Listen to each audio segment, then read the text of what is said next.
Brent, tell us about HDR. Yeah, this series or this update released a preliminary version of the high dynamic range rendering that iRacing is going to be switching to here pretty soon. Does not Your HDR does not require an HDR display to provide most of the visual benefits because many of the benefits occur before the conversion to the display. But HDR displays benefit the most, and you notice that adjustment or that change in those visual effects and visual scenery. To enable HDR rendering without an HDR display, all you need to do is check the HDR rendering checkbox on your graphics options screen and restart the simulator for it to take effect. I did that, and I believe at the time I thought I was seeing a change, but we're going to get into some readings here where maybe I was wrong. But to enable an HDR display, you need to run the iRacing graphics auto configuration to display an HDR10 or an HDR16F mode from the resolution dialog box. If you have issues, check the release notes for troubleshooting tips. Hey, let me jump in right there. Now, you don't have to do an auto config. If you set it to full screen in the options, you can do the drop down resolution there. It'll show your resolution, but it'll show a couple of entries. It'll show HDR, like in parentheses, and then another one non HDR. And so you can pick. Now, I thought I'd read somewhere with this new HDR, it's supposed to be less demanding on the CPU. Yeah, and it makes the graphics card bit to be used more. That's correct. Yeah, I had mentioned earlier when I was reading this that I had did this update because I have three HDR monitors, um, and when I first did the update, I thought I noticed a change, and I was pretty excited for it. But apparently HDR does not work with NVIDIA surround settings. So if you're running triples and you're running the NVIDIA surround, which I am, apparently what I just saw was all in my head and wishful thinking because they're saying that it does not work and that they're currently trying to figure out a way to get it to work with NVIDIA. But they also want Well, to say that Windows 10 is absolutely horrible with HDR. So there are benefits to this if you're non HDR. You can still see a difference. But if you have a complete HDR path, which is software, cabling, and hardware, the actual monitor, then that takes it to a different level. So people like me, I have non HDR monitors. I can still see a difference, but it's not much. It's kind of hard to tell the difference. So somebody did post a real nice GIF in the forums that swaps back and forth between the two, so you could kind of see the difference. And I want to explain it as it's a difference in dynamic range. The darkers look darker, the lighters look brighter.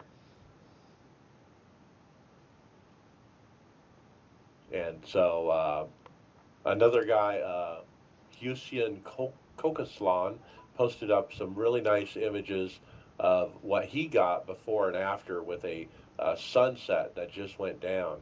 And the brightness of the sun is like really bright, like if you were outside and looking at the real sun with the HDR on and everything working right. yeah, the contrast and the colors look fabulous from the pictures that I saw.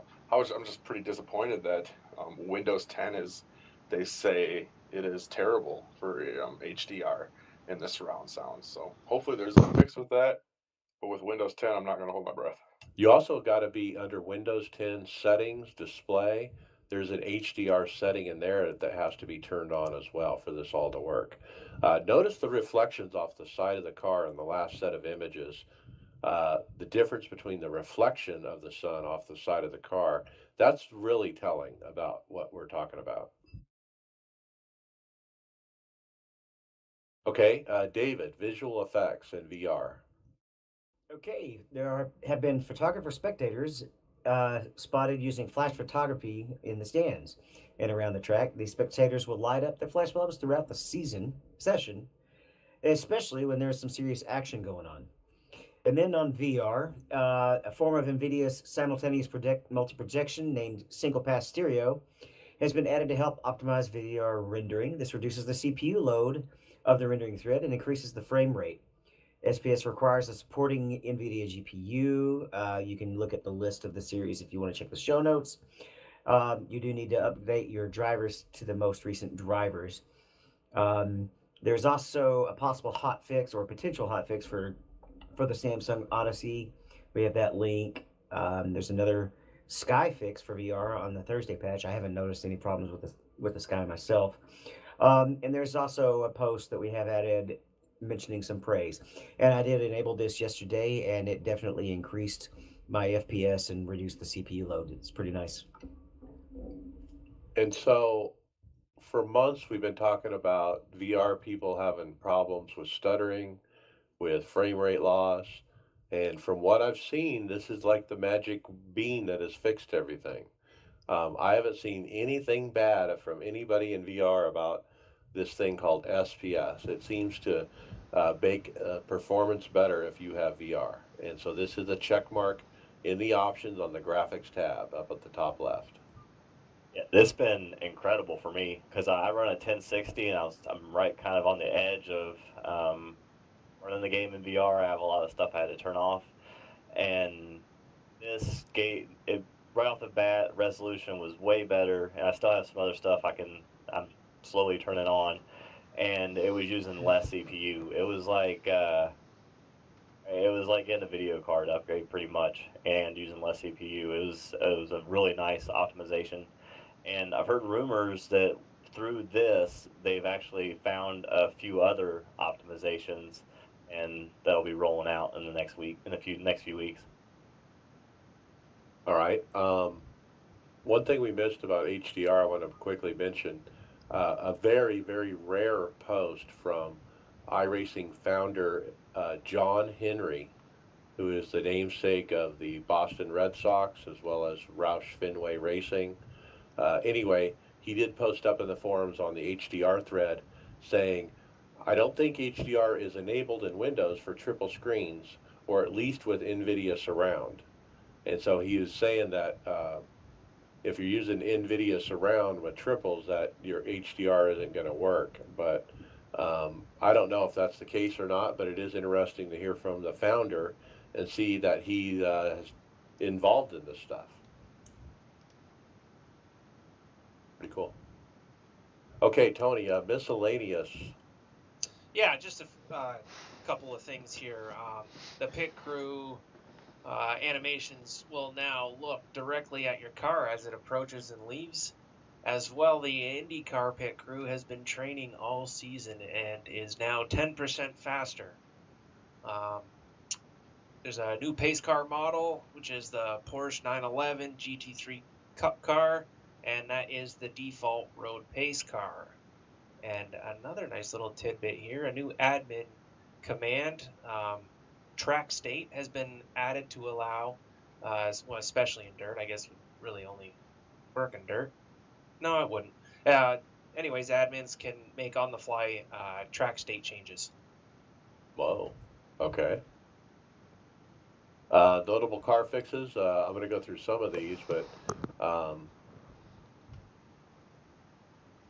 let me see here.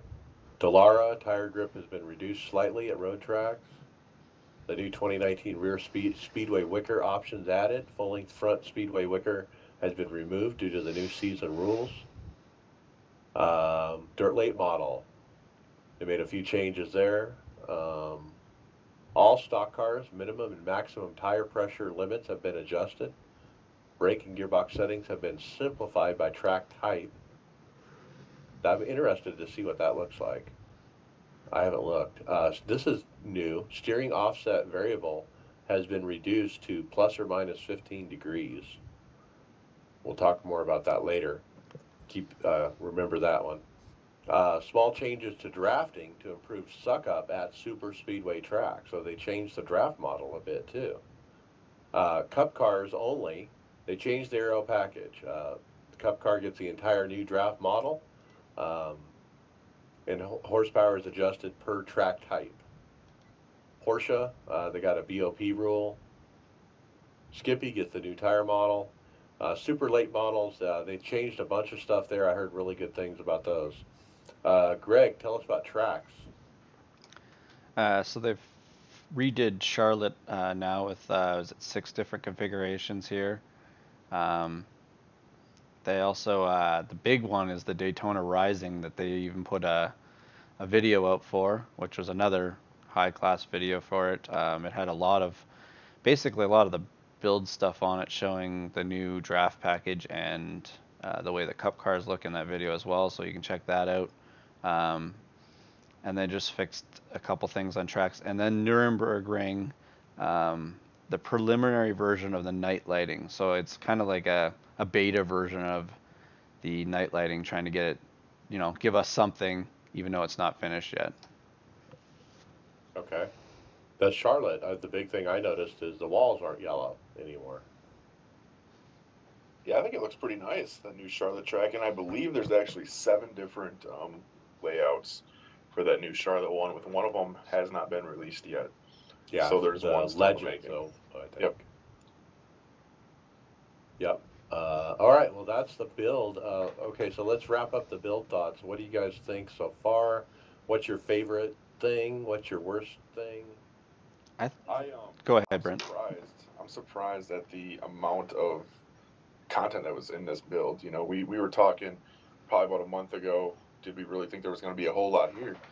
And over the past month, they've hinted towards more and more stuff. And then about a week ago, we finally got information on the tire build, and being with the skippies, and then some of the aero packages finally got released.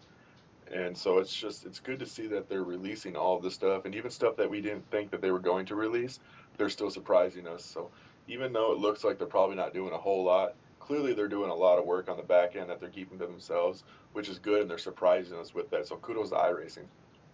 What do you guys think, make of them releasing a track that's kind of in a beta phase? Like, do you think that's something more we should probably be getting, like just to try and have more stuff here quicker, or do you like the idea of them giving it kind of like a beta phase of what it was? What do you mean, like the Charlotte Roval? We got the Roval first, and then we got everything else later? Well, even like this Nürburgring with the version of the lights, it's not finished, but you have they've given you something at least. See, they've always Nürburgring doesn't have lights, and so it's meant to be a day track. So it was always a day track. But then when they add day-night, you can run it at night now. But when they say night lighting, what they mean is like they're going to go through and put lights in on the buildings and different things around the track that should have lights that currently don't. They didn't draw those in because they didn't think it would ever be nighttime there. But that's something they could have just done and then fully released later. But I'm just talking about, what do you think of it? Do you think it's a possibility that they do this more, where they let something be released before it's complete? I mean, everything's not complete with what they release. A lot of the times it's always a work in progress, but... Well, that's kind of how the Charlotte went, for sure, because they released the Roval first, and they didn't do anything else with the rest of the track. And then here we are months later, we get the rest of it.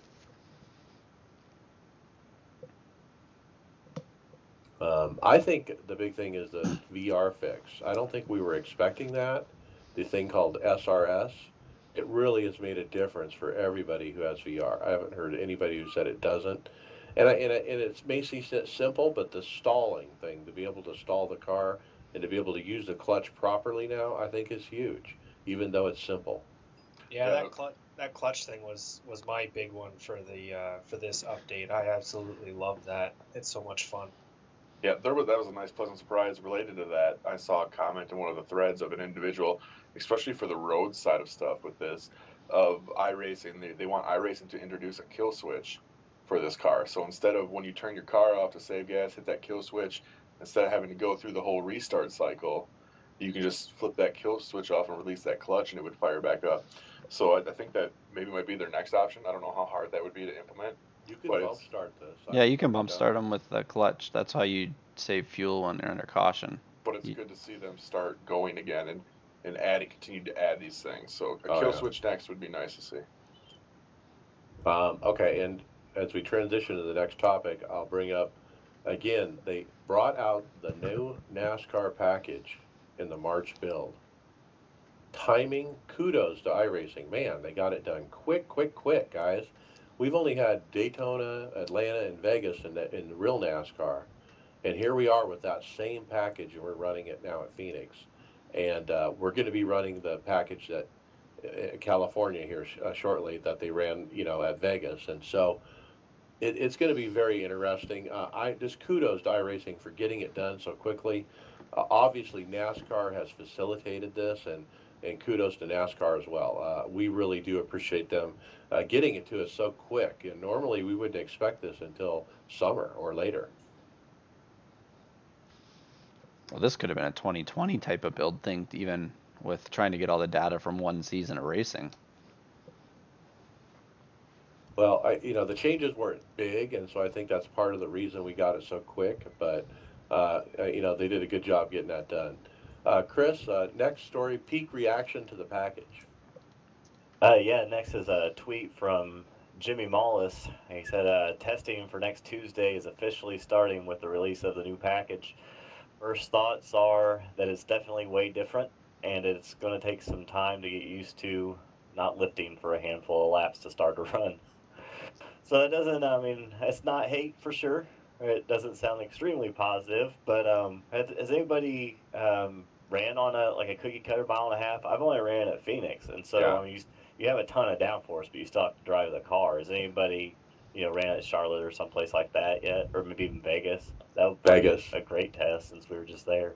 Yeah, I tested Vegas by myself, and I'm really disappointed in NASCAR. I really am. I'm not happy with they went the wrong way, in my opinion. Carl Edwards said, let's take the side skirts off this and take off the downforce and increase the power. And they did just the opposite of that. And now the car, you just hold it flat out the whole time for, I don't know, 7, 8, 9, 10 laps. And then at that point, the tires wear enough that you have to lift just a little bit in the corner to get the thing to turn, just a hair. But otherwise, you're flat out. It's ridiculous. I think we're going to learn pretty quickly, though, that there's more that's going to go into these races than just that. I think everyone you talk to or you listen on these podcasts throughout this past week, you hear about how they went into this not realizing how important handling was going to be. Sure, your 10, 15 laps, you're wide open, but after that, these cars become a handful. And I would not be surprised if we get into, we get to these mile and a half cookie cutter tracks if we have that same issue start to happen. After about 10 laps, this tire wear starts to fall off dramatically. And we start seeing those people that were at the back come to the front to the back, because you're going to have to save tires with this setup. And I think people are going to realize they're going to have to pick pretty quickly. And I've been thinking about this over the past day or two. What are we going to go for? Are we going to go for a handling race car, or are we going to go for a race car that's trimmed out and will go fast for 10, 15 laps? So that's an option that we're going to have to start thinking about. And I think people, their first impression is say, well, this is terrible because you're wide open. That's two different cars you described. So yeah, well, you're wide open for 10, 15 laps, But after that, then what's going to happen? And I think we're probably going to end up seeing some longer green flag runs with this setup. I don't know. It's going to be hard to tell. We'll find out here next week or two. Well, I was thinking you might lift purposely in the corners, even though you don't have to early in the run. Save those tires, you save those tires, right? So later in the run, you're passing everybody else who held it flat. Okay, but here's another thing too. What happens when it gets into night when you double, you add more grip into the track? So now you're going longer on not lifting and doing all that. So you're gonna have longer runs where you don't lift and stuff because there's more grip on the track when the temperatures drop and stuff like that too. Like there's different types of races that are gonna go on here. Yeah, I'm with Mike. I've been screaming for years. All I want them to do is unseal the cars, and I think that would get rid of all this downforce crap and body manipulation and all this stuff. But NASCAR has the wind tunnels and all this crap, so you would have to think they tested it and this might be the way to go. But at least they're doing something, though. This Tuesday is going to be really interesting because you're going to see peak drivers who I thoroughly believe some are going to have cars that are trimmed out. They're going to be like super speedway cars, and then you're going to have some that are going to be up for handling. And I think we're going to find out pretty quick which way is probably the best way to go. Sure. And talking about the real cars, it's the downforce issue and the side skirts and splitters. Aero push was a thing even going back to the Twisted Sister. So what they're trying to do is just with the restrictions and the extra downforce is make it just a little bit harder for the leader to just always run away. And in the real race at Vegas, we saw chain passes for the lead. So I'm pretty excited about it, actually. All right. Next up, 2019 Season 2 schedule has been announced. You can find it by searching those words in the forum. I'm not going to read it because it's the obvious. It really hasn't changed. It's the normal stuff, the 12-week seasons that I don't normally run. But it's there if you guys want to check out the schedule. I did kind of peruse through it. I didn't see anything that surprised me. They have the normal Carburetor Cup, Delara Dash, Pickup Cup, and Industrian Fun road stuff that's for the unofficial. And so it's the normal stuff. No surprises. All right, Tony, iRacing Top 10 highlights. Yeah, they released the video for February, and I gotta say they're up in their game with the music for those videos. I rather liked it this month. It's I don't think it's their best video as content wise, like the video quality and production stuff is you know is just awesome. Grammarly's cutting-edge technology helps you craft compelling, but there was a couple of things that I liked on this one. There's a really good reaction from Casey Gerwin missing a wreck. Are you ready to give it a try? And installation is there was simple and free. a nice last lap battle. Those guys were going pretty hard. I wasn't a huge fan of how it ended, but the battle up to that point was really good. Biggest takeaway for me was the common theme for this month was wreck avoidance. For sure, it seemed to be almost in every video. Oh yeah, yeah. There was I think the big one I liked was one near the beginning where they all stacked up at Watkins Glen going up through the tight thing there after turn one, and this guy just never lifted, and he kind of threaded the needle through there. Casey has a moment, is what it's called. Yeah, that one was cool. Yeah, I stopped paying attention to what was happening on the video, and I was just watching his reaction. That was pretty good. Yeah, it's a normal highlight video, but yeah, kudos to iRacing. Really well done. Fun to watch. I always like watching these. This is something I showed to somebody at work to kind of describe what we do. This is a great video for stuff like that. If you want to show off what is iRacing, this is great because it's action-packed. It's got a lot of highlights. It goes into slow motion. It's got the great music, and it really is fun to watch.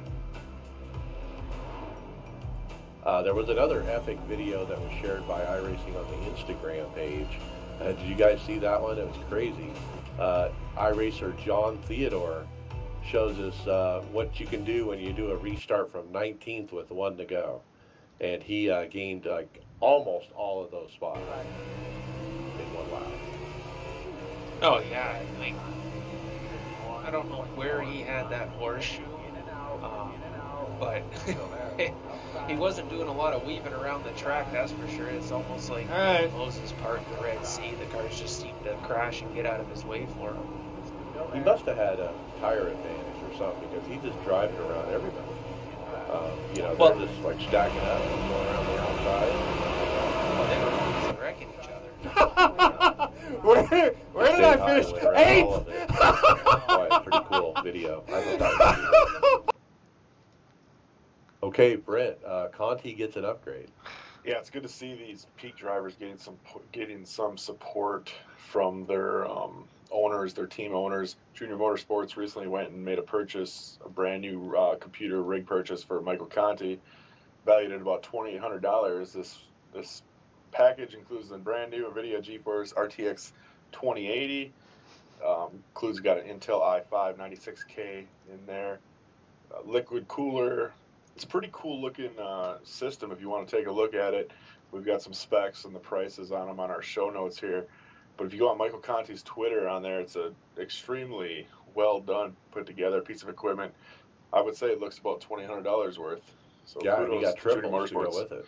Yeah, well done. So it's good to see these guys getting backing from their team owners. What a perk, Yeah, I would not be surprised. I think, Greg, you had mentioned this earlier in the week. If we start to see more of this start coming up from team owners, starting investing in their drivers. Well, and this is the thing that we were talking about. what does this mean for the Peak Series? Yes, this year was the draft year, but okay, so now Dale Earnhardt or Junior Motorsports has invested $2,800 into Michael Conti. What does that mean? Do they want to get their investment? They're not going to do that every draft person, do you think? Like, I don't know. Like, obviously, $2,800 isn't a huge thing probably for Junior Motorsports, but um, there's got to be a point where it stops. You can't just get every driver and then and then find another driver and do it. To me, it just seems like they're going to be to a point where there's going to be a set of guys that are always drafted by are part of the same teams, and then there's the what do you call it, the guys that aren't sponsored by teams getting in, the privateers getting in, and that's the only spots that are ever going to be available. Well, hopefully there's more teams to cover the privateers next year. Yeah, almost makes you wonder too if there was some like contracts that were signed early on in the year. All right, now we're hearing David type over there. That's what you guys are hearing. Now let's go on to the next one. Push to David, tell us talk. about that. My push to Balance talk of is on. performance. Basically, Tyler D. Hudson put out a reminder that all of the balance of power penalties have been incorporated into the default car specs now. So if you were having to set them in league races or hosted races, they're all set now. Okay, so everyone's back to the zero level, so to speak. All right, next up, a listener left us a question. It was Nathaniel Wade Weaver. He's actually brand new to iRacing. He's literally waiting for his wheel to arrive, his first wheel. And he contacted us here at iRacers Lounge and said he's been listening to the show, and he was torn between starting an oval or a dirt career in iRacing. And it sounded like he wanted to stick with the dirt because that's what he's used to where he lives in the Midwest. And I actually had an online conversation with him a little bit, gave him some tips, and just basically said, hey, it's going to be hard for you to afford both. And so you kind of pick one or the other. Which way do you want to go? And then you buy tracks for that particular genre, and then eventually you'll expand out and you'll be able to run everything. But kind of focus on one or the other and make your initial purchase, related to that. So that was the advice I gave. I don't know if it was any good, but. Yeah, thank you to Nathaniel for asking us that question. If you guys out there have any questions for us or any comments or concerns, be sure to send them our way. We'll try to answer them, maybe get you on the podcast. Yeah, we got a team of people that can answer it. It's not just me. It's nice to, it's actually, kudos for Nathan to, for, getting back to us here, but I never thought of it now. Like, I've been around since when there wasn't much content, and just adding over the years, you don't really see a cost, but that initial cost nowadays is pretty big. If you're trying to, like, if you wanted to do the NIS every week, you'd have to buy a track or something like that. Like, there is a huge cost now because of the content that's here if you want to. But I like that somebody wants to focus on a series because that's the only way to kind of keep your costs down. Well, Tony, that's how you did it about a year ago. You were buying tracks as we went through the season, right? Yeah, actually, I finally, about the middle of last year is when I got all the NASCAR tracks. But I did plan my way through that. Basically, I bought all the tracks that we double up throughout the year. I bought those ones first. And my first year running NIS, I wasn't able to run a full season. But by the second year, I was about halfway through. I was able to pick up the remaining, and I always tried to buy in threes because that way I'd get that discount of 15% or 10%. Well, and Tony, that's also in Canadian dollars, so that's like 10 times as much as expensive. Yep, absolutely. Every time I buy a track now, it says you just get this discount because I've just hit that max. Okay, we're going to skip a few, and we're going to jump to the last story before we go to hardware. Greg, there's a new exploit in town. Thread was started earlier today and then subsequently deleted. But we actually heard about this and got a screenshot. So tell us what you heard. So I guess the original post was from Eric Hudek. Then I didn't see that. Obviously they've cropped it in this picture here, but he said that there doesn't appear to be an issue with the modified drag coefficient that causes this. Basically, it's there's a sign problem. It unlikely to have impacted cars behaving where they should with the rear in close proximity to the ground, but sometimes rovers So this smash. is ride height. Right? Yeah, so they're talking about ride heights here. Now, Keegan Leahy is the one that posted to it, and he goes, "There's plenty of effect on the ride heights. He found extra speed every time he kept raising the ride heights. He would gain tenths and hundreds by doing it. So this was deleted pretty quickly. I think we were talking to Hammer. Hammer had brought some of this up as well, and it's funny. There's a hot fix tomorrow too. So does that have to do with this? Hot fix. Yeah, they have a hot fix tomorrow. It has something to do with ride heights. There's some kind of exploit with it. I don't know to say that I understand exactly what it is, but it's interesting that the thread has been deleted as well. And but apparently tomorrow it won't be a problem. Do you think they do that? Do you think they delete that to kind of as a PR move, kind of squash it? Yeah. Because not everyone will know about it, but we're talking about it, so a lot of people will know about it because of our show. But yeah, I mean, if it was only up for a couple hours before it got deleted. Well, sorry, David, if you look in Keegan's post here, it said it took him 5 minutes of looking, because obviously ride heights is probably where the first place he goes to try and find speed out of it. So that's where they first found it, right off the bat when it first came out. All right, let's keep moving. Brent, tell us about our sponsored driver. Yeah, we sponsor Josh Gerlach. I mentioned it last week on the podcast for Do Work Motorsports. Josh is currently racing in the the 2019 Full Throttle Sim Racing Cup Series presented by Real Sim Racing. His race this week was at Las Vegas Motor Speedway this past Monday.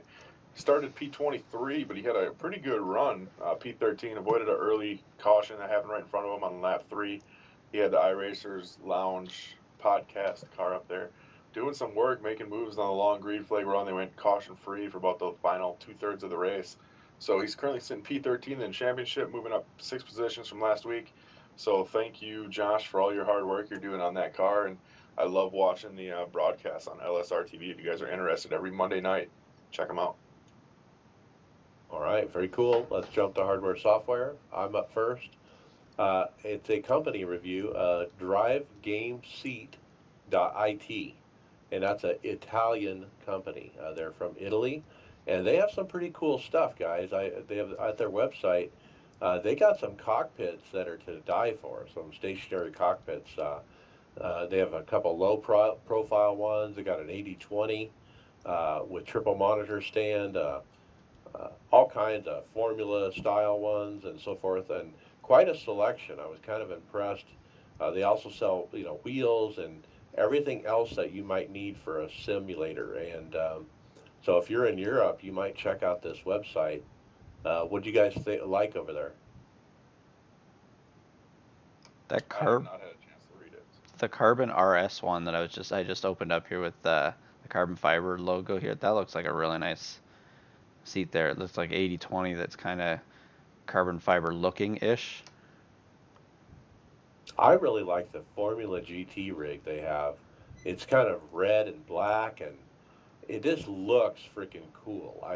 The design of it just looks sleek and modern and very functional. The way it's set up with the keyboard kind of off to the side, and it looks like the pedals can be moved and angled in all kinds of different directions.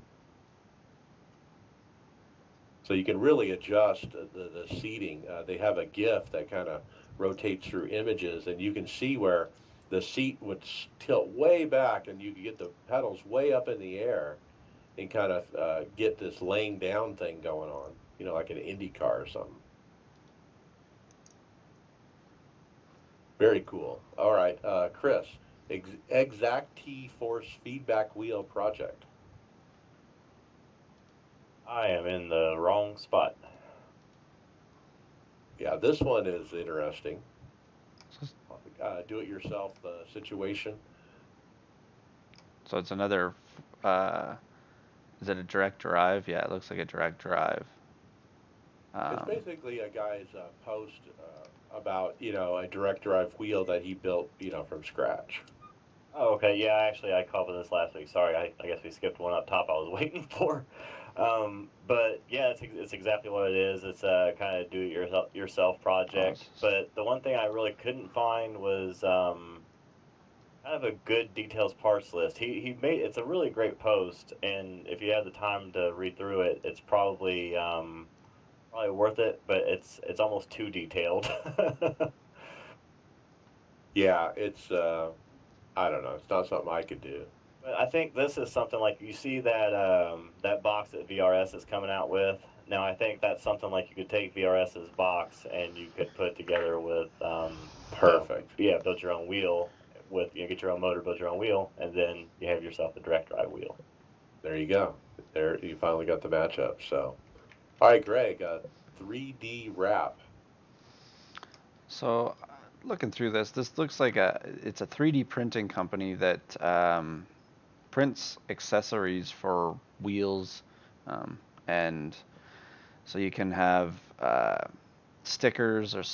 There's paddles, extensions, better clamps for G25 and 27 and 29, 920 shifters. Shifter. Yeah, That's huge. It comes off a lot on road courses. you can change them to a sequential, just a sequential if you would like. It just looks like something that's 3D printed that you could bolt in. So it's basically a site that just prints stuff that you would need to convert some of your existing shifters and accessories for these certain model wheels and pedals and everything. Replacement clamp for the Yeah. G27. Wow. Or you got mods for brake pedals. I am going to order those clamps because my shifter comes off all the time. My engine blew up last week because of that. Here's the big one: is they print a lot of adapters for the wheels to put different rims on. So that's a nice touch they have as well. Now, did you also notice the hand controller, the throttle and brake hand controller? You can get one of those from this guy as well. That's kind of neat. So they're playing to if there's any need for handicap needs. Yeah, if you got a disability and you can't, that's what you got to go for. Yeah, it's good.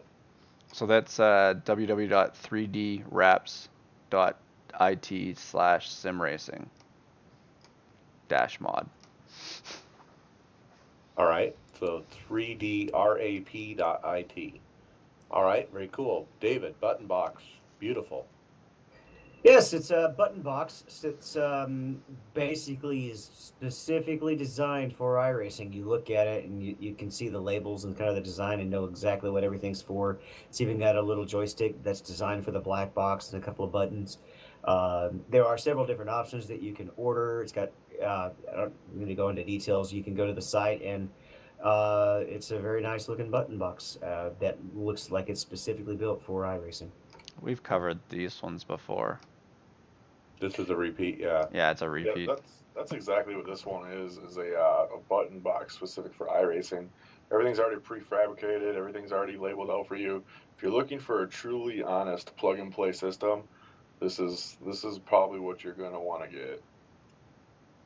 Look at those labels. The quality is high. It's not like a sticker label. It's like it's printed on there. But I have to say that it would probably look better if Tony had the label responsibility. I have to agree. And then they have like colors for the borders. There's it's all like carbon fiber front, but then they have a soft gray background for behind the button with a colored border, and you could get that in bright yellow or soft blue or white or black, which is kind of neat. Now this company's from France, and I don't know, I love this button box. I just think it's beautiful. I just think it's one of the best looking button boxes I've ever seen. And I think it's just the way it looks, as far as, like I said, the gray background, the colored borders, the way the labels are printed in there. They're not stickers. I mean, it looks really good.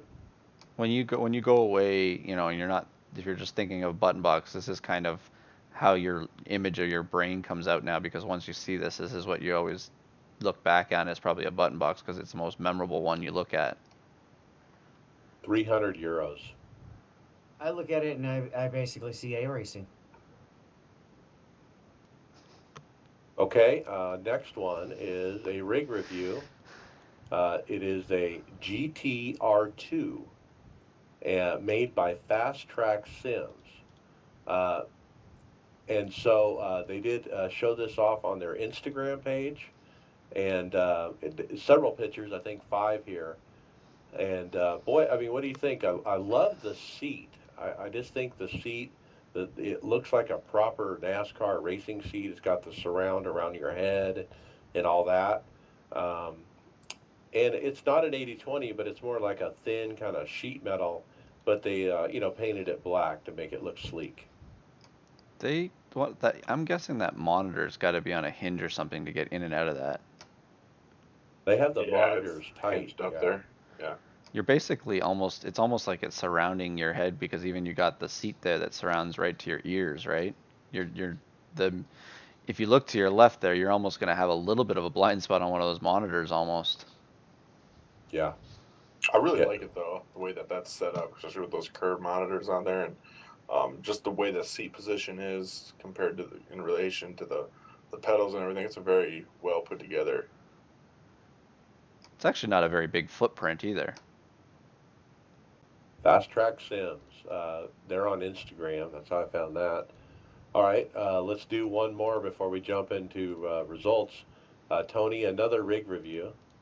Yeah, actually, Mike, this one is very similar to the one that you were just looking at, except this one is 80/20.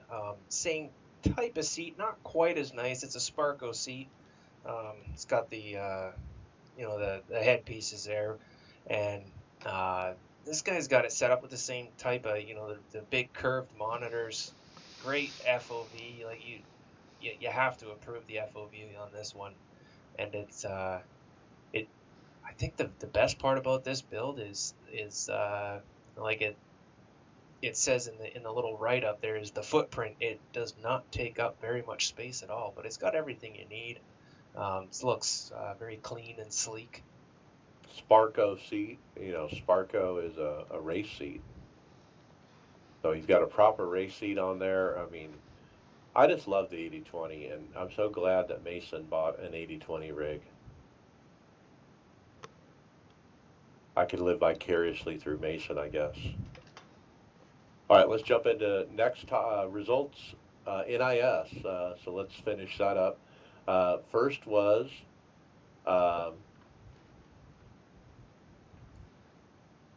Vegas. I guess we should talk about last week. Vegas. We ran Thursday night after the User entered podcast your recording, channel. and I ended up. I don't remember what I got. I didn't notate it. Bill notated he started P1 and finished P12. Friday Open. Let's see. Chris, you got a P3. Yeah, it was a pretty good race actually. Had a terrible qualifying effort and started in the back, but the set that Brent built was awesome on the long runs, which we didn't have this week. Missed those, but man, yeah, it just those guys. I'd lose a couple of spots at the beginning, but I mean, the thing was just awesome after about 20 laps. All right, and then Tony Groves, you put Redemption P7. Yeah, well, I mean, the showing I did Wednesday night was absolutely horrible. Like, it was a bad finish. I was able to make it back this time, P7. Kept the car clean the whole race, and I qualified P7, and I was pretty much in the top 10 the whole race. So I didn't do a whole lot of moving or anything, but I didn't destroy the car, and I was able to take it home with a decent finish. All right, and then David Hall, you got P7 as well. Yeah, my best finish ended up being a third, which I think we ran actually last Wednesday. I had a P7, then I had another shot at a win and got wrecked out by some hard racing at the end. It was a fun track. Yep. And then Bill, he got a P3 as well. And then Greg, you got a P25 wrecked out early. Well, I was in that same race with Hall, and I got taken out because, if I remember correctly, David, that was that very chatty race, was it not? That was Well, there's a certain member that we all mention happens to be chatty all the time. Yeah, and he was there. and it was in that race, and he was in every wreck, but none of them were ever his fault. And then the wreck stopped happening when he was finally gone. So, just a coincidence, I guess. Figure that But once that the set that Brent and had started working on there, we had used that. Hall had a good finish in that, but I I was going up through the field. I was coming up in the top 5 when I got wrecked out by the other two, not battling over a position on the track that they didn't have to need to be battling on, and probably wrecked a pretty good finish out of me. But I battled back because I think it was 35th last car once I got my damage fixed, and just stayed in it and tried to salvage some points. Okay. That set was very good long run. It was interesting because I ran the first race with a short run setup, and so at Vegas it seemed to be really you could either run short run or long run even before the package came out. All right. Sunday Open. Mason got a P13. Brent, you got D and F. Yeah, I had a very fast car, but it all started when I failed to qualify any good. I qualified P9. Ran into literally no doing of my own twice on my right front. Guys coming off the turn 4, and then once going into turn 1. One guy smoked me, sent me down the inside wall after that second wreck. I just couldn't hold on to it anymore, so I just took the car to the garage and we called it what it was for the first DNF of the year. P26. All right. Sunday night I ran the final race in the old package, P15. I actually ran a guy over under caution because I was texting on my phone. And that's the first time I've done that. And I felt pretty bad about it. I apologized, and boy, it can happen, man, in real life, and it can happen in iRacing. I thought, oh, I have time to get this text out before we slow down for the pit road, and I was mistaken. Brent, being the resident police officer, do you want to hand out a ticket to Ellis there? Yeah, it'll be about $180 worth in the mail ticket, so you can pay that directly to me if you want. Yeah, put the phone down, guys, even under caution, because it'll happen. We can just put that in the iRacers Lounge League prize pool. There you go. All right, moving on to Phoenix. I'll never call it ISM. It's always going to be Phoenix to me. Mason, he got a P23.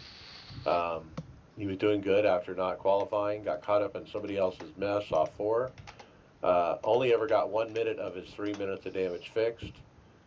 David Hall, you got a P12. Yeah, I was running mid pack through our big long green flag runs. I was stuck around 24, 23rd. We got into green flag pit stops, and I timed mine out pretty well. Came out of the caution with only 10 laps to go. Actually, there may have been another caution, but somehow we ended up with a 10-lap run, and I don't know what's happened, but me being somebody who likes to pride himself on long run sets, but in open, it seems I'm able to make an adjustment and make some hay on these short runs because I started 20th and ended up 12th at the end of the 10-lap run. Now, I ran top 10 all day, a high as 4th. A lap car had blown up, was in high in 1 and 2. We were too wide going by him fast, and he just turned down into us. He just, okay, I'm blown up, so I'm just going to take out as many as I can with me. And he literally turned down into us. I did recover for a 12th place finish. Chris, you got a P10? Yeah, I spun myself out probably 4 or 5 laps into the race. I was I was actually thanking a guy for letting me by. A guy checked up a little bit to let me go because I was quicker and keyed up the mic coming off 4 and just wobbled a little bit, and that was it. Nosed it into the wall. And I'm wondering what happened because I towed it because I couldn't get the car to move.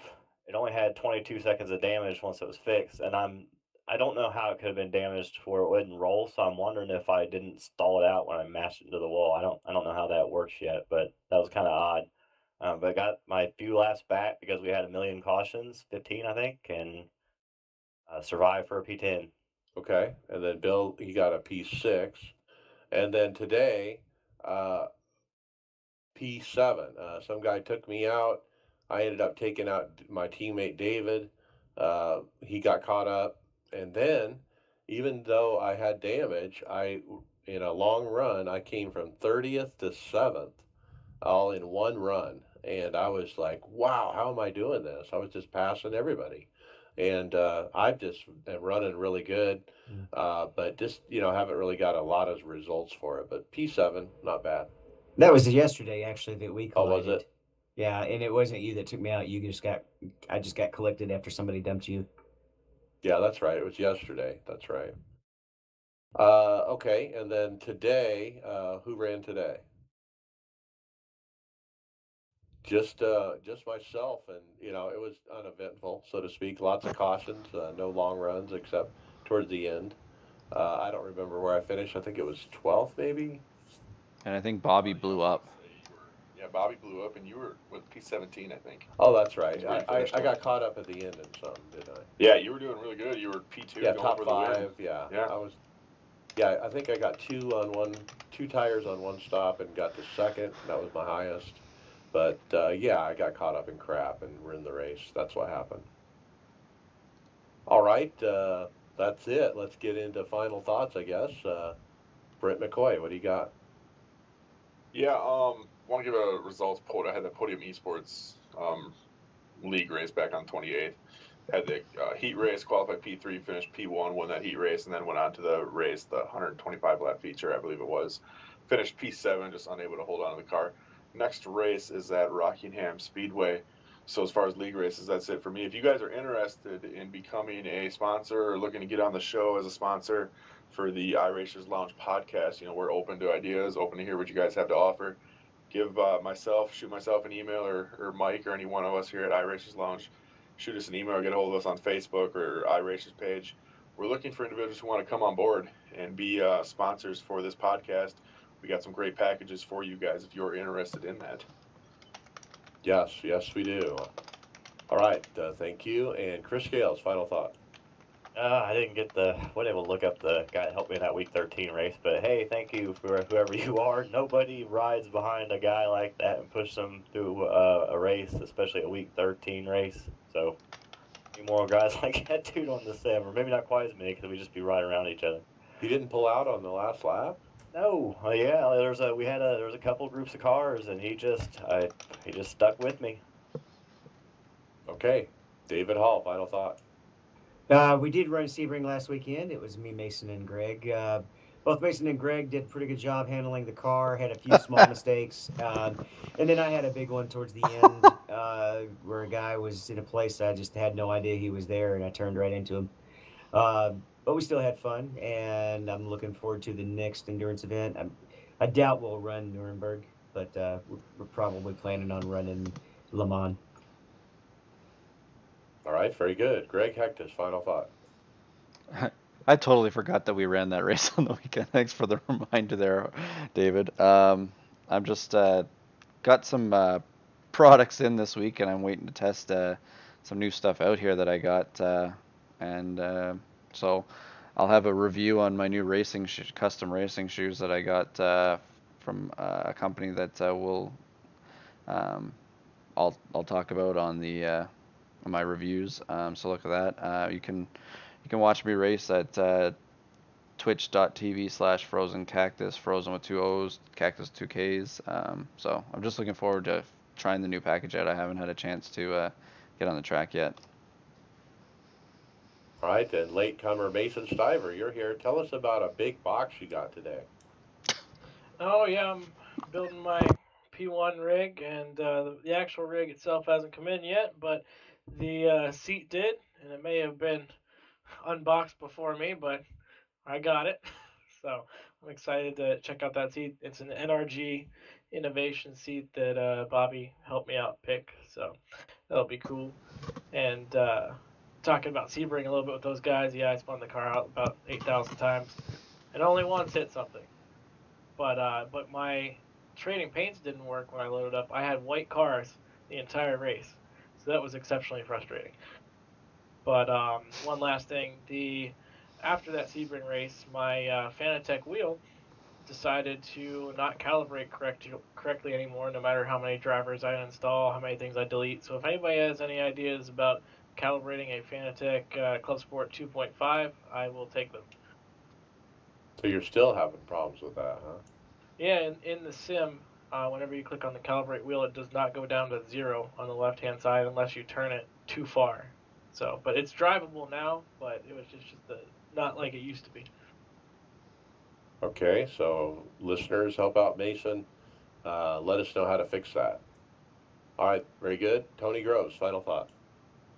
Yeah, it's been a weird start for me to the NIS season. It seems like my first showing at the track, I totally bomb and just completely die in the standings, and then my second run at it, I redeem myself. It's happened at Daytona and Vegas. I wasn't able to do Atlanta at all, but I guess it's an okay trend. I'm still gaining IR, but would certainly like to not take those IR hits with my first race and just get some more gains. Absolutely. All right, my final thoughts is, wow, we are in the middle of NIS. I'm P36 in points. Mason, you're P35. I'm nipping at your heels. David, you're up in P26. But boy, man, you got to keep getting those points. And with the new package, with the new NASCAR, I'm really dreading California next week and what's going to happen with holding it flat for 10 to 15 laps and all that nonsense. Am I going to like it? I don't know. It might suit my style, and I'm kind of anxiously hoping that's the case. But until you get in a race and you're around a bunch of other cars, it's really an unknown, I think, for everybody. And so we'll know next week at this time what we got. So with that, we'll see you on the track. Later. User in your channel stopped recording. Okay, clear. I didn't realize I leapfrogged y'all. Title ideas? I like End of an Era. Package delivered. That's funny. That's a good one. I like that. Stalling the package is actually pretty good too. I know, I made it. All right, so vote. Stalling the package, I vote for. All right. I'm stalling the That's package. it. That sounded bad. Greg, take a look at the show notes. Is that what you were talking about that Will used to do with the copy and paste for the track header? What? In the show notes. We were talking earlier about what Will used to do by ISM. Where in the Or was show? that some- was Where that in the something else? Go down to the results. No, what he used to do is we used to, like, every podcast had a different thumbnail and it kind of went with the theme of the week. Oh, I got you. So like if we were at Michigan, we had, 3 cars that went in a race. They just get like a really nice image of our 3 cars or something. I remember we did one. I think we did something with me, David, and Chris were in a race once, and then I just edited stuff above the cars. I don't know if you remember that, Chris, when I did those things above David's car. Yeah. I like this idea though, as long as you do it. As long as I do it. Jesus. Mason, did you see where we left off in hardware so you know where to delete? I did not. I just got here. Where did you leave Good. off? Left my rig review and everything under that we didn't get to this week. So Brent's stuff down. The Dash app. Yep. Okay. Thank you. What are you eating, Mason? It's a Reese's Outrageous Blizzard. I'll be back. Ah, Did we delicious. decide on stalling the package? Is that the one we decided? Yeah, I think so. Yeah.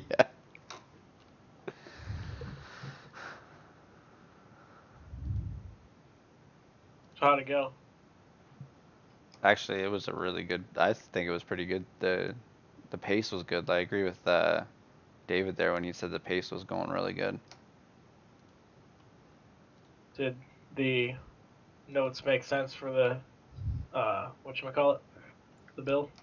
Yeah. Too much. We skipped through a lot of it, but that's okay, Mason, because we can do that kind of thing on the fly. Better to have, I think you did all right there. Jesus. I love the way he explained that. Oh, Huh? Huh? do tell. I'm sorry, what were you talking about? I was setting up this Zoom stuff. Oh, that's all right. We could. I heard you thinking because your push to talk's always on. I was fidgeting with. I was He's gonna kill kind you of one bored day. and was fidgeting with the Fanatec and one of the buttons is the push to talk button, and I was hitting them all. And You did it like 4 times in the show. Yep, I was doing like this, and it was only once.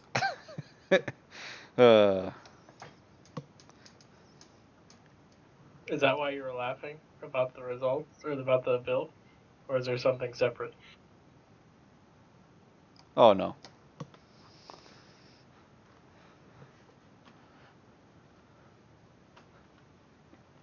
Is this episode 166? I think. Yeah, 166.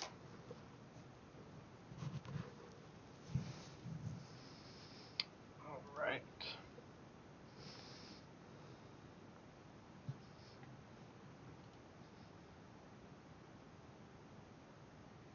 I'm adding the Firefox add-on, Greg.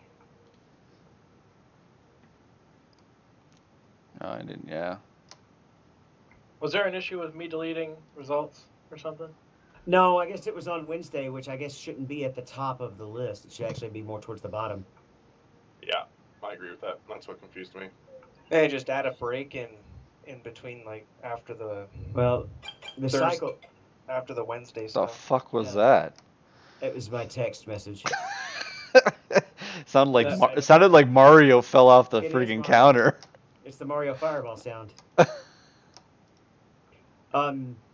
It should be. I should be Thursday. The first thing on the list should be, I guess, Thursday fixed. Thursday night, yeah.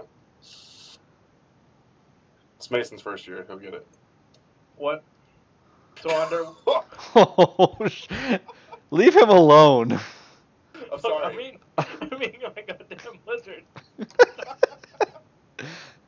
He's eating his problems away. Tony's gonna fix it. He's tired of this bullshit.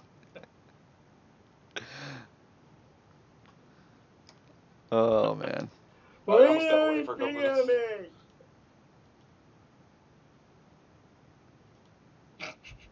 What the fuck? Oh, okay. I understand now. User left your channel.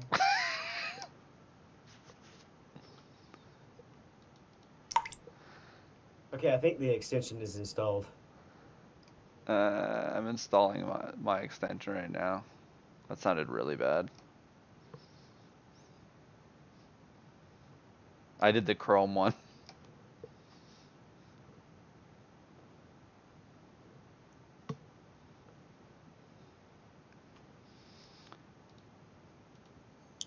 Mason, did my highlighting stuff there help you out at all, or was that No. no? Okay. Just fix it. Put it where it should be. Are you telling me to copy all this shit below it and put it under ISM? What the Or hell? just create a separate heading like you did and make it look like the rest of them? No, I just add no. I was talking about the highlighting I did last night. No, this here, I just said, okay, this week. Like next week when we go talk about this week, there, people won't get confused. Then we start at Thursday. Gotcha. Okay. So I can delete this Wednesday stuff, right?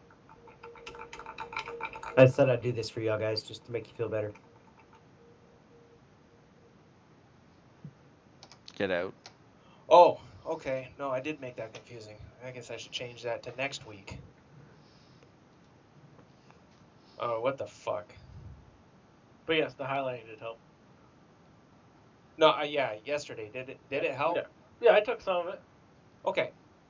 I couldn't remember all of what I highlighted. I was doing it with my eyes fucking half open.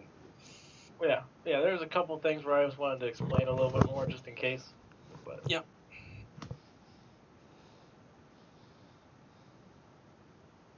So what's this hammer thing, Greg? With the ride heights? So basically, all he was doing was just going up on the ride heights, and he was gaining tenths out of it and hundredths. So the fix tomorrow. Or of like height? No, of seconds on the track. So that's the first thing he went and started doing, and it started increasing his speed on the track. So then what they're talking about is that they are going to be fixing that tomorrow and getting rid of that exploit. But one of the things that we didn't really address in the post was he kind of called out all the alpha testers on not catching something like this. Mm-hmm.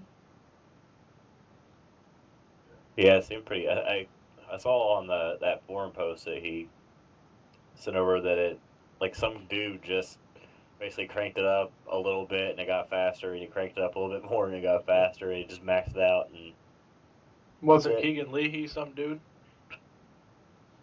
Was it? Was it Yeah, him? it was that some dude. No shit. Well, no wonder VRS was decent.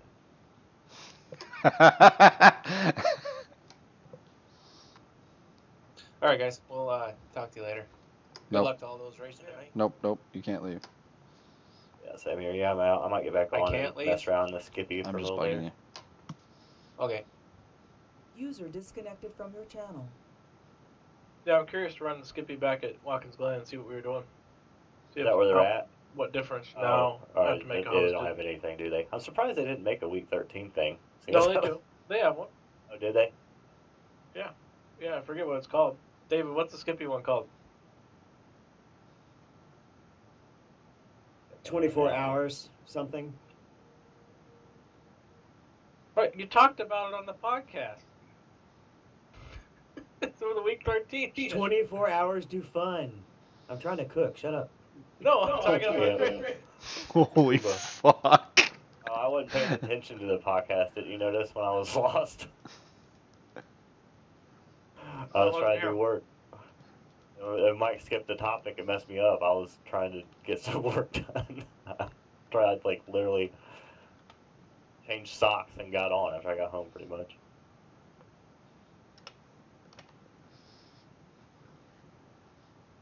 Cuba is where the little whatever's at. Yeah, that's a good one. That's a good track. Yeah. I think I want to do the same though. When I get back on, I'm just gonna load up Glen. That kind of sucks though, because Cuba you can at least run around other cars. I don't know that track at all. I'm gonna have to load up the Glen. Lucky Sevens are at Monza. Where's the tube frame? Ohio. Oh, that might be fun.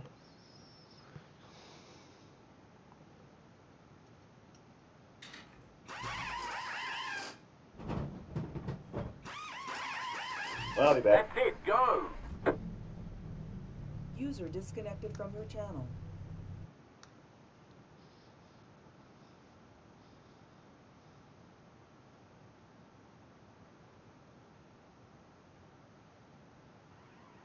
Greg, I've got it installed, but I've got some shrimp on the bobby. That's okay. I'm just setting up my commands right now because I'm. Holy crap! The car is a lot smoother looking in the game now, or simulator. Everything seems to be smoothed out. Well, it ran a lot better for me in the VR.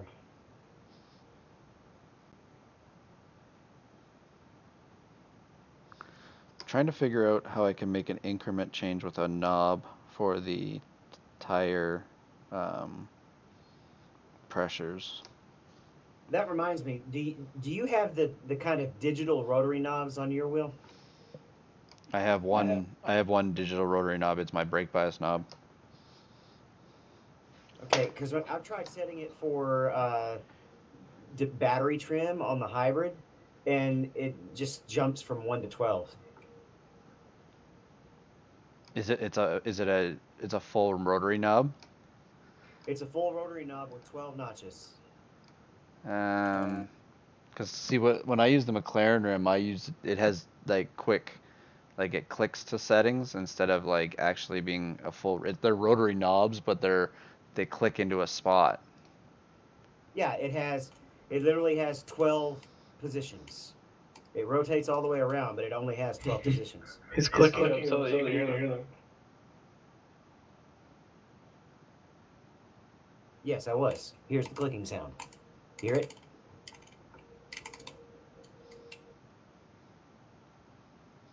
And I've got 2 of them, but when I tried setting it for the trim, it didn't work. Is there a way with the thing that you sent me, David? Is there a way to have the a butt or like a rotary knob change the actual each pressure for each tire?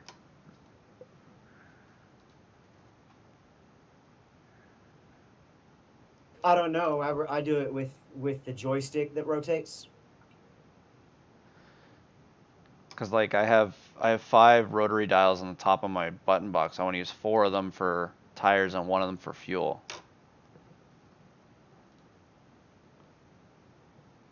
I don't think you can program tires specifically. I think you have to do that through the black box controls.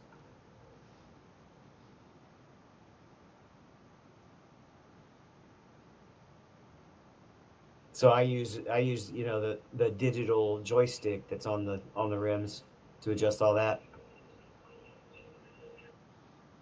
And actually on my F1 wheel, there's a thumb rotary underneath the top 3 buttons. I use that for up and down, and then I use left and right to choose the different black boxes, and I use up and down on the stick to scroll on each black box.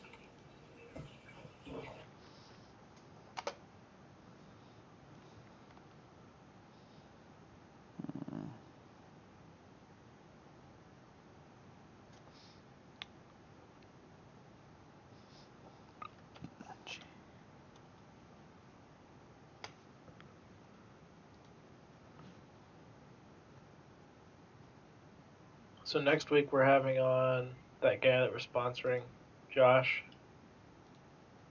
I think that's his name.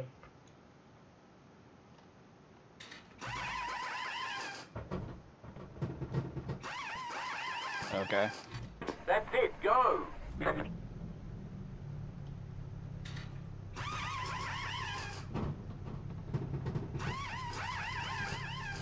That's it, go!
go!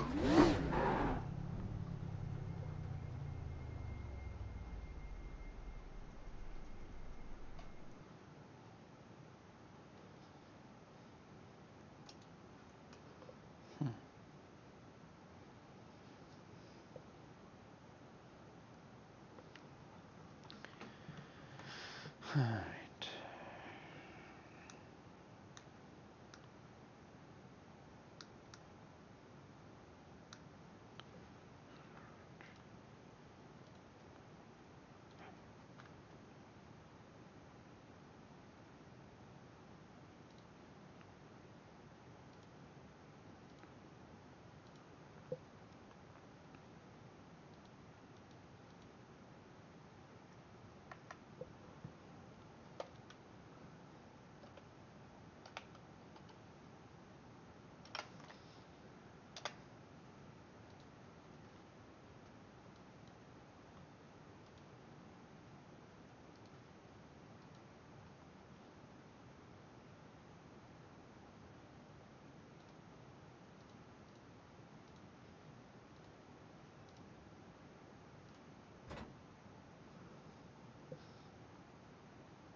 That's it, go!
Hey, we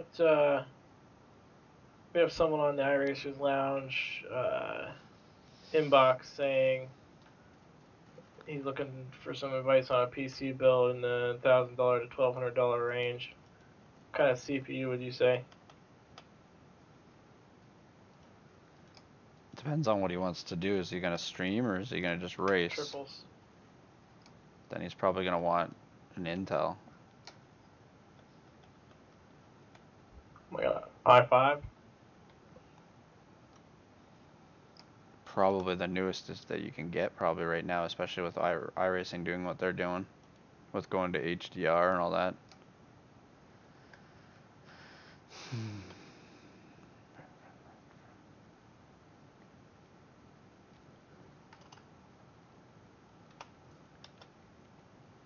I would say maybe ask Bobby for that. Bobby's the best for that one, wouldn't he? Yeah, I'm just gonna say I would get the best you can with all that money. So helpful. Okay, I'll ask Bobby.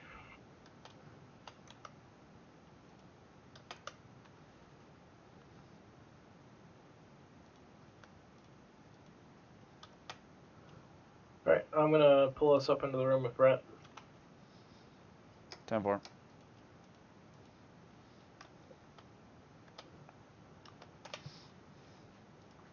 User left your channel. User was moved out of your channel. You were moved. User was moved to your channel. Hey Brett, you got a setup I can work on while you guys are racing?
Did you know if you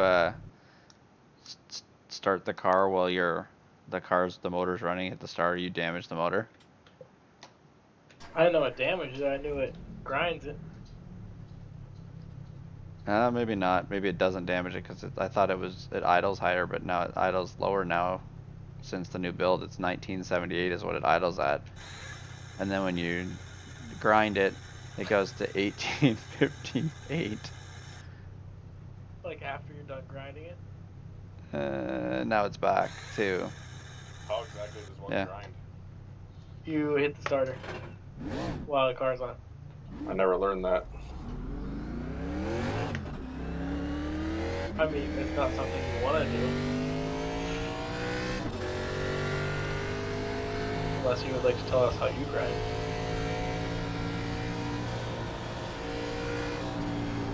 Hey Brent, have you figured out how to do tire increment changes with your button box? I have not. I'm actually waiting for my label maker to get here so I can set all that. What, you're flying Tony in? Yeah.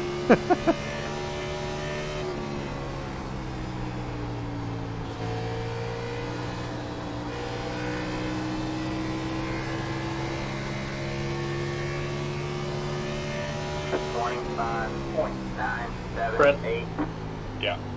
got anything for me to work on while you're Yeah,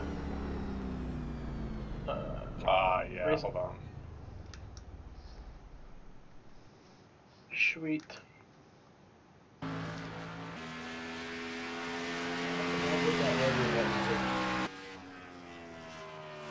Greg, do you know what the Q-tape control does on the stock car?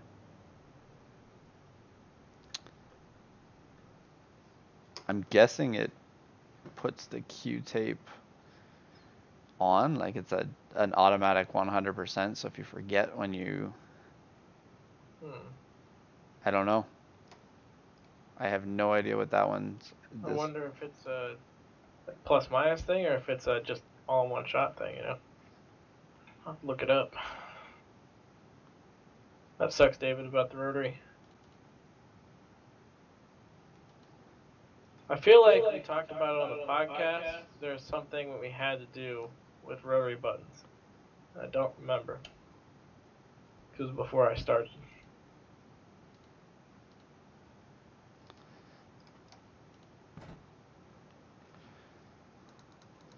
It's in the drive, Mason.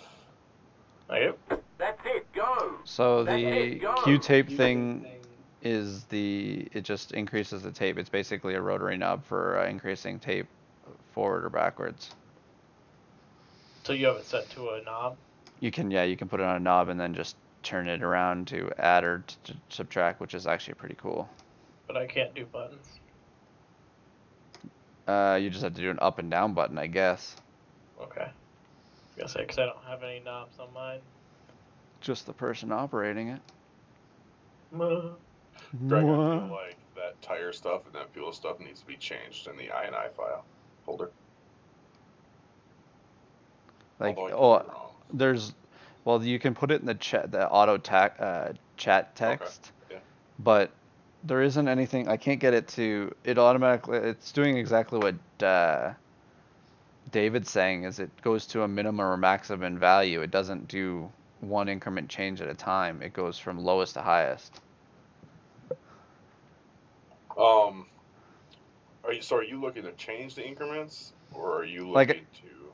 I was hoping that, like, I have 5 knobs on the top, or 5 rotary dials on the top of my box, and then there's 5 buttons below it. So one of the buttons is going to be for fuel, and then the rotary knob will be how much fuel, and then each tire would have a checkbox, obviously. In the cup cars, they only need 2, but I can put ones for each one, and then each rotary knob would be for the pressures for each tire. Is what I'm trying to do. Trying to figure out how to do that. Gotcha. So only thing I have so far set up is the fuel increment, up or down, and that's it. That I have with a button knob thing that I click up or down. Toggle switch.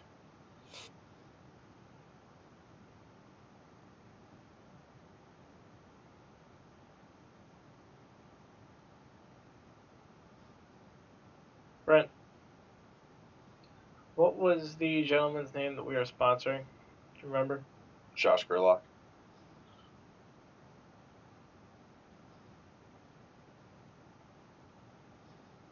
ACH or OCH? ACH, I believe, should be in the show notes.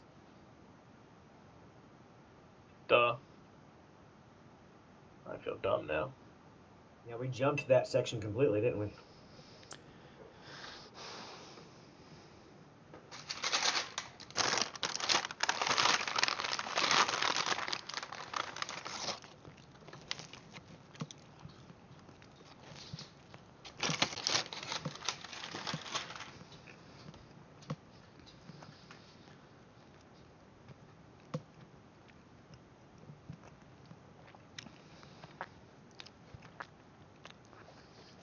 Man, shrimp marinated in MCT oil and butter.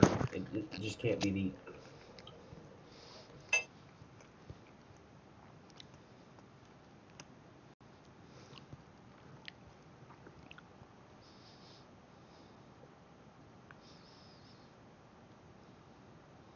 Do any of you? Well, I know David doesn't because you have VR. Brent, do you use NVIDIA Surround? I do, yes. Have you ever looked into not using Surround? And just going with one giant screen, like a window? No, like there's a way you can set it up in iRacing if you change the INI file. I have not, no. To recognize triples because we can't use HDR unless we have that NVIDIA unchecked.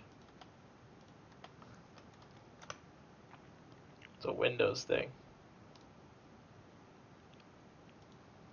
But I know there's a way. I just have to find it again. I'll let you know if I get it working.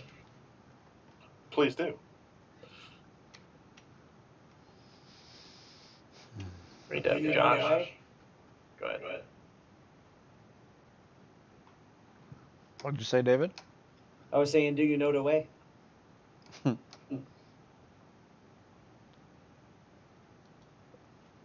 need to have Josh change his profile picture to be the iRacers lounge car.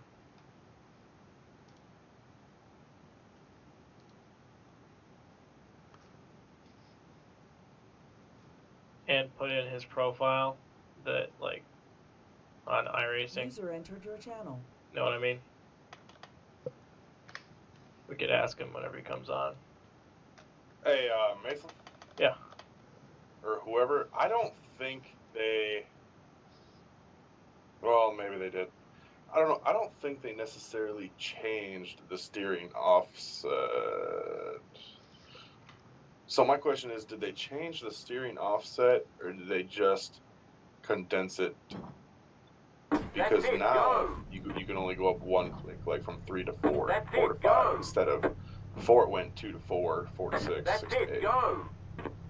Oh, you mean did they open up the, like, So individual clicks instead of... Yeah. So did they just open up those clicks, or did they condense them just to make it a one-to-one type thing? I don't know.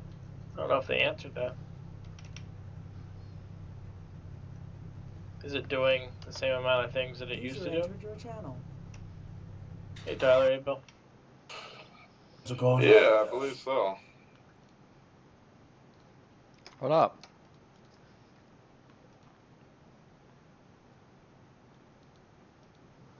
Interesting. I don't know.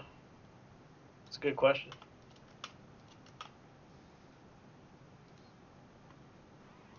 That's it, go! Tyler Hudson has a ENPAS practice room with a whole host of good guys in there. Oh, sorry, I switched back to headphones now. That's it, go! I just had them off when I was eating.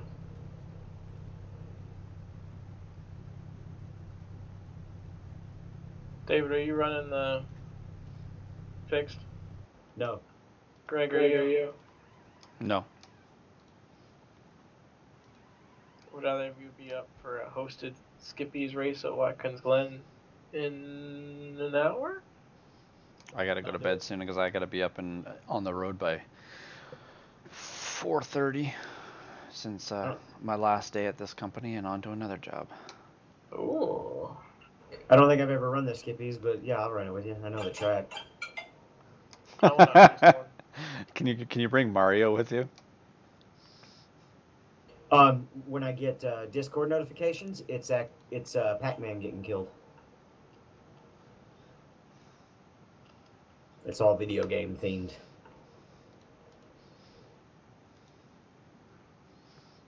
Also, Greg, do you want to do anything with the Zoom tonight, or let it? It's up to you. Let me do some research on it and make sure. I just wanted to make sure that me and you had it set together. Yeah, I have it where I can open it in iRacing now. I want to do my research here and see if I can figure out how to get this button box to see if I can get the rotary knobs to increase tire pressures and fuel. Yeah. Speaking of which, I can't use any of my wheel buttons in OBS. That's what actually that's a